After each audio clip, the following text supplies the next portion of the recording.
तो नमस्कार, एक बार फिर से आप लोगों के सामने आ गए हैं मैच नंबर 49 की प्लेइंग 11 लेकर। ये मैच बड़ा दिलचस्प है। ये मैच कई लिहाज से बहुत दिलचस्प होगा। इस मैच पर नज़र बनाकर रखना, इसीलिए प्लेइंग 11 पर भी आपकी नज़र होनी चाहिए। मैच दिलचस्प क्यों है? क्योंकि दोनों टीमों की लड़ाई होगी प्लेऑफ में पहुंचने की, सीएसके की और आरसीबी की। दोनों टीमें अभी पीछे हैं, लेकिन दोनों टीमें पूरी कोशिश करेंगी कि वो मैच जीतकर अपने प्लेऑफ में पॉइंट्स बढ़ाएं। अगर मैं सबसे पहले आरसीबी का बताऊंगा, उसके बाद में सीएसके की आपको प्लेइंग 11 बताऊंगा। आरसीबी का देखिए, पॉइंट टेबल में हाल बुरा है। पॉइंट टेबल में आरसीबी का हाल बुरा है। 10 मैच में 5 जीत, 10 पॉइंट जरूर है, 10 पॉइंट है, लेकिन माइनस में रन रेट है। ये रन रेट जो है ना, ये रन रेट वाली चिड़िया आखिर में जाकर जब उड़ेगी तो बड़ी मुश्किल हो जाएगी टीमों के लिए। इसलिए रन रेट वाली चिड़िया को भैया संभाल कर रखना, ये उड़ ना जाए, क्योंकि रन रेट जो मामला गड़बड़ करेगा वो आखिर में जाकर रन रेट मामला गड़बड़ करेगा। रन रेट यहाँ पर आरसीबी के लिए सबसे बड़ा खतरे की घंटी बजा रहा है कि रन रेट माइनस में है। 558 माइनस 0.558, ये आरसीबी के लिए सबसे बड़ी परेशानी है। लेकिन आरसीबी की अगर मैं बात बताऊं आपको कि आरसीबी की टीम पिछले मैच में क्या थी और क्या बदलाव होने चाहिए, मैं आपको बताता हूं। देखिए, सबसे पहले पिछले मैच में जो आरसीबी ने हारा था गुजरात के खिलाफ, गुजरात ने शानदार बल्लेबाजी, रन चेज करके मैच जीता था। तो शानदार बल्लेबाजी गुजरात ने की थी, लेकिन वहां पर एक सवाल खड़े हुए थे, बहुत बड़े सवाल हैं। हालांकि खुशखबरी ये थी कि विराट कोहली के बल्ले से अर्धशतक निकला था, लेकिन बहुत धीमा अर्धशतक निकला था। वहां पर थोड़ा सा बदलाव मैं आप चाहता हूं। देखिए, Kohli, du Plessis, Rajat Patidar, Maxwell, Kartik, Shahbaz, Lomror, Hasaranga, Harshal Patel, Siraj, Hazlewood, ये पिछले मुकाबले की टीम थी। अब अगले मुकाबले में क्या बदलाव होने चाहिए? देखिए, एक सवाल बहुत बड़े खिलाड़ी पर खड़ा हो रहा है, लेकिन उसे हम निकाल नहीं सकते। सवाल है डुप्लेसिस, कप्तान डुप्लेसिस। देखिए, कप्तान डुप्लेसिस है, बिल्कुल बहुत बड़ी जिम्मेदारी इनके ऊपर है, लेकिन अपनी जिम्मेदारी को न कप्तानी से निभा पा रहे हैं, न बल्लेबाजी से निभा पा रहे हैं। सवाल बहुत बड़े आरसीबी के खेमे पर खड़े हो रहे हैं। अब देखिए, सबसे बड़ा क्या है, जो खिलाड़ी नहीं चल रहा है, जैसे विराट कोहली नीचे थे नंबर 3 पर, नहीं चल रहे थे तो ओपन करवाया तो विराट कोहली चलने लगे। अब यहाँ पर डुप्लेसिस का स्थान बदलने की ज़रूरत है, इनके नंबर को बदलने की ज़रूरत है। अब मैं आपको बताऊंगा कि किस पोजीशन पर डुप्लेसिस आने चाहिए। देखिए, सबसे पहले कोहली यहाँ पर रहेंगी, कोहली यहाँ पर रहेंगी। कोहली के साथ मैं चाहता हूँ कि रजत पाटीदार आ जाएं। रजत पाटीदार, ये ओपनिंग स्लॉट होना चाहिए। पिछले मुकाबले में रजत पाटीदार ने ओपनिंग की तरह ही बल्लेबाजी की थी, क्योंकि डुप्लेसिस तो 0 पर आउट हो गए थे, तो रजत पाटीदार को जल्दी आना पड़ा था, तो एज ए ओपनर उन्होंने बल्लेबाजी की थी, और एज ए ओपनर उन्होंने बहुत सॉलिड बल्लेबाजी की थी विराट कोहली के साथ। तो मैं चाहता हूं कि विराट कोहली और रजत पाटीदार, ये दोनों बल्लेबाज ओपनिंग के लिए आए, बहुत बेहतर होगा, क्योंकि डुप्लेसिस को मध्यम क्रम में खेलने का अनुभव है। उन्होंने अपने देश के लिए अंतर्राष्ट्रीय क्रिकेट में मध्यम क्रम में बल्लेबाजी की हुई है। इसीलिए मैं बोलता हूं कि डुप्लेसिस को आप यहां पर ले आइए, डुप्लेसिस को आप नंबर 3 पर ले आइए, बेहतर होगा। ओपनिंग स्लॉट बहुत बेहतर होगा। रजत पाटीदार और विराट कोहली को आप ले आए, यहाँ पर बहुत बढ़िया ये ओपनिंग बल्लेबाजी रहेगी, क्योंकि जो आपका खिलाड़ी फॉर्म में है, उस खिलाड़ी को अगर आप ओपनिंग करवाएं तो वो टीम के लिहाज से बेहतर होता है। क्योंकि ऊपर क्रम पर जब जल्दी जल्दी विकेट गिरने लगते हैं तो मामला गड़बड़ हो जाता है, टीम मझधार में फंस जाती है, और जब टीम फंस जाती है तो फिर निचले क्रम के बल्लेबाजों पर दबाव आता है, प्रेशर आता है। तो उस प्रेशर को खत्म करने के लिए डुप्लेसिस को अपने आप को नीचे लाना चाहिए और रजत पाटीदार को प्रमोट करने चाहिए। ये एक बेहतर कप्तान की निशानी है। कप्तान इन बातों के बारे में सोचता है। अगर डुप्लेसिस बेहतर सोचेंगे तो बेहतर होगा आरसीबी के लिए। उसके बाद में देखिए, यहाँ पर एक और परेशानी है, मैक्सवेल उस तरीके की बल्लेबाजी नहीं कर पा रहे। हालांकि पिछले मुकाबले में मैक्सवेल ने अच्छी बल्लेबाजी की थी, लेकिन सवाल खड़े हैं, सवाल है मैक्सवेल साहब, आप 2021 वाला अंदाज अपना नहीं दिखा पा रहे हैं। लेकिन चलिए, मैक्सवेल को यहाँ पर रखते हैं, बहुत बढ़िया काम कर भी रहे हैं। उसके बाद में दिनेश कार्तिक, मैं शाहबाज को पहले रखूँगा,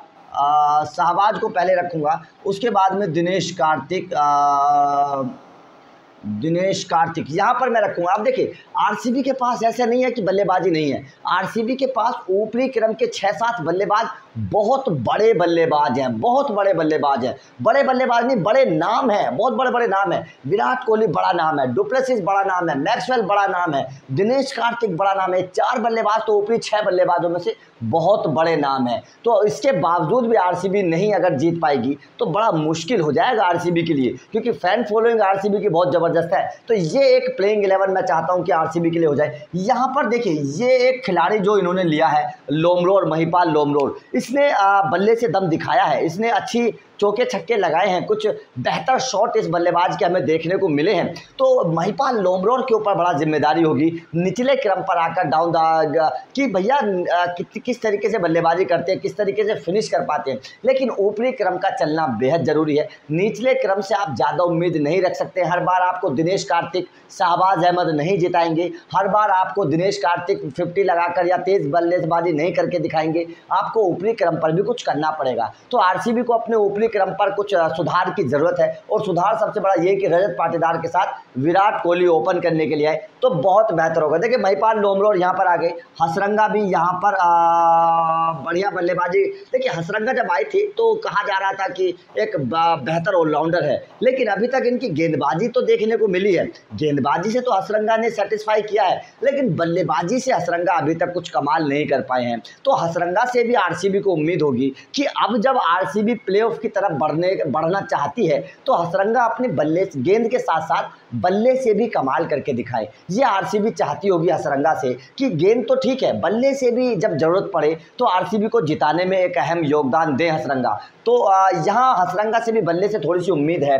हर्षल पटेल इस गेंदबाज ने सालों साल, पिछले 2-3 साल से अगर हम देखें तो इस गेंदबाज ने अपनी गेंदबाजी में बहुत सुधार किया है, बहुत बेहतर गेंदबाजी कर रहा है। और खासतौर पर डेथ ओवर्स में, जहां पर बल्लेबाज पिटाई करने के मूड में होते हैं, वहां पर ये गेंदबाज घातक साबित होता है, विकेट चटकाता है और रन नहीं देता है। इस गेंदबाज के पास, हर्षल पटेल के पास, स्लोअर बहुत शानदार है। एक सटीक टप्पे पर स्लोअर हर्षल पटेल डालते हैं और उसी की वजह से हर्षल पटेल बहुत घातक साबित होते हैं। तो हर्षल पटेल यहाँ पर है। सिराज ने कुछ मैचों में बेहतर प्रदर्शन किया है। पिछले 3-4 मैचेस का अगर हम उठाकर देखें आंकड़े इनके, तो एक बैकअप किया है सिराज ने, बहुत बेहतर इस वक्त गेंदबाजी कर रहे हैं। हेजलवुड बिल्कुल, ये देखिए, इनके पास गेंदबाजी बहुत सॉलिड है। हेजलवुड, सिराज, हर्षल पटेल, हसरंगा, इनके पास गेंदबाजी बहुत सॉलिड है। यहाँ पर आपके मैक्सवेल भी गेंदबाजी कर लेते हैं, तो इनके पास गेंदबाजी अटैक बढ़िया है। यहाँ पर परेशानी क्या है, इनके पास बल्लेबाजी क्लिक नहीं कर पा रही है, सबसे बड़ी बात ये। और सबसे बड़ी परेशानी, देखिए मैं आपको बताता हूँ टीम की ताकत और कमजोरी दोनों मैं बताता हूँ। ताकत इनकी गेंदबाजी है, लेकिन कमजोरी इनकी बल्लेबाजी है। बल्लेबाजी इनकी 200 रन नहीं बना पा रही है, बस सबसे बड़ी परेशानी यही है।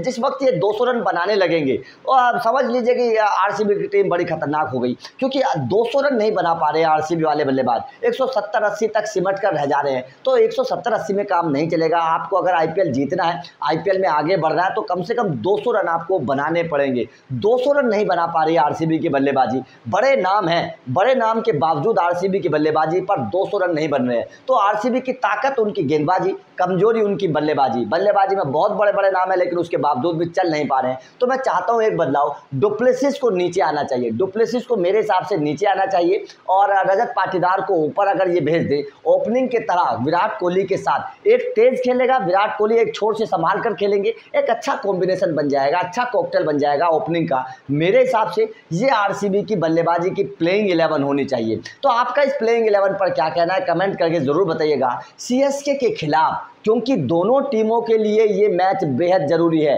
सीएसके अब कमबैक करना चाहती है, क्योंकि धोनी उनके कप्तान बन चुके हैं। तो ऐसे हालात में क्या आरसीबी सीएसके को टक्कर दे पाएगी, सबसे बड़ा सवाल यही है। तो आपका हमारे इस प्लेइंग 11 पर क्या कहना है, सीएसके को क्या आरसीबी टक्कर दे पाएगी, इस पर आप क्या चाहते हैं, कमेंट करके जरूर बताइएगा। वीडियो चलेगी तो लाइक करिए, शेयर करिए, चैनल को सब्सक्राइब जरूर कर ले, और हाँ, बेल आइकन को जरूर प्रेस कर दें, क्योंकि जब भी मैं आपके लिए कोई वीडियो लेकर आऊँ आपको जानकारी मिल जाए। Thank you very much.